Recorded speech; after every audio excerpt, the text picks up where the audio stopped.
അസ്സലാമു അലൈക്കും പ്രിയ സഹോദരങ്ങളെ, ഒരു നേരത്തെ ഭക്ഷണത്തിന് വേണ്ടി പാടുപെടുന്ന ധാരാളം ആളുകൾ ജീവിക്കുന്ന നമ്മുടെ സമൂഹത്തിൽ ഉള്ളവർ ഇല്ലാത്തവരെ തിരിച്ചറിയാതെ സ്വന്തം കാര്യം നോക്കിക്കൊണ്ട് നീങ്ങുന്ന പല ചുറ്റുപാടും പല സ്ഥലങ്ങളിലും നമ്മൾ കാണാൻ സാധിക്കുന്നുണ്ട്. അപ്പോൾ നമ്മൾ ആലോചിക്കണം, നമ്മളൊക്കെ ഇന്നും നാളെയായിട്ട് ഇവിടുന്ന് ഒടുങ്ങാനുള്ളവരാണ്, ജീവനൊടുങ്ങാനുള്ളവരാണ്. യുദ്ധങ്ങൾ പല ഭാഗത്തുനിന്നും വന്നുകൊണ്ടിരിക്കുകയാണ്. മുസ്ലിം അമുസ്ലിം വ്യത്യാസമില്ലാതെ എല്ലാവരെയും പരസ്പരം സഹായിച്ചും സഹകരിച്ചും മുന്നോട്ട് നീങ്ങിയാൽ നമുക്ക് ആയുസ്സിന് വരെ അത് വർധനവുണ്ടാക്കുന്ന നബി സല്ലല്ലാഹു അലൈഹി വസല്ലമ പഠിപ്പിച്ചത്. അപ്പം നമ്മൾ ആയുസ് വർദ്ധിപ്പിക്കാൻ വർദ്ധിക്കണം എന്ന് ആരെങ്കിലും ആഗ്രഹിക്കുന്നുവെങ്കിൽ അവൻ്റെ കുടുംബബന്ധം ചേർത്തിക്കൊള്ളട്ടെ എന്നാണ് പറഞ്ഞത്. അപ്പം കുടുംബബന്ധവും അതുപോലെ തന്നെ അയൽപക്കബന്ധവും ഇങ്ങനത്തെ ബന്ധങ്ങളൊക്കെ ചേർക്കുന്നത് കൊണ്ട് നമ്മുടെ ആയുസ് വരെ ദീർഘിക്കാൻ കാരണമാകുന്ന നമ്മളിങ്ങനെ സക്കറാത്ത് കിടക്കുന്ന സമയത്ത് നമ്മളൊന്ന് കുറച്ചുകൊണ്ട് പിന്തിച്ചിട്ടെങ്കിൽ നമ്മൾ എന്ത് ചിലവാക്കുമെന്നൊരവസ്ഥയുണ്ടെങ്കിൽ അതിൻ്റെ മുമ്പ് കണ്ടറിഞ്ഞ് നമ്മൾ എന്ത് ചെയ്യണം, എല്ലാവരെയും അശരരെയും പാവങ്ങളെയും സഹായിക്കണം. നമ്മളെന്ത് ചെയ്യണം, വിട്ടുവീഴ്ചക്ക് തയ്യാറാവണം.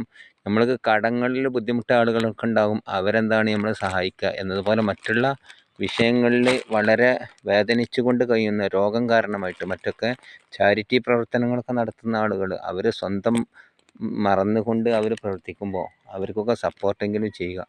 എങ്കിൽ മാത്രമേ നമ്മളെ സഹായിക്കാനും, നമുക്കൊരു വിഷമം വരുമ്പോൾ ദുന്യവിയായിട്ടല്ല, ആരെങ്കിലും ദുന്യാവിൽ വെച്ച് ഒരാളൊക്കെ ഒരു വിഷമം തീർത്തു കൊടുത്താൽ പാരത്രികമായ വിഷമം തീർത്തു തരുന്നതാണ് പറഞ്ഞത്.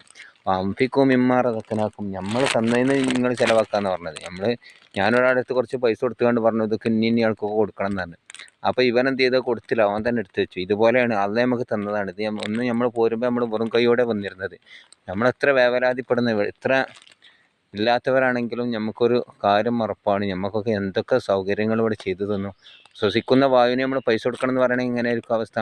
അപ്പോൾ ഇതൊക്കെ മനസ്സിലാക്കിക്കൊണ്ട് നമ്മൾ പരസ്പരം സഹായിച്ചും സഹകരിച്ചും ജാതി മതഭേദമന്യേ എല്ലാവരോടും നല്ലതായിട്ട് പെരുമാറുക. എന്നാൽ മാത്രമേ നമ്മൾക്ക് വിജയം ഉണ്ടാകുള്ളൂ. അല്ലാഞ്ഞാൽ നമ്മളെ കാര്യം വളരെ പോക്കായിരിക്കും എന്ന് പറഞ്ഞുകൊണ്ട് ആവശ്യത്തോടു കൂടെ നിൽക്കുകയാണ്.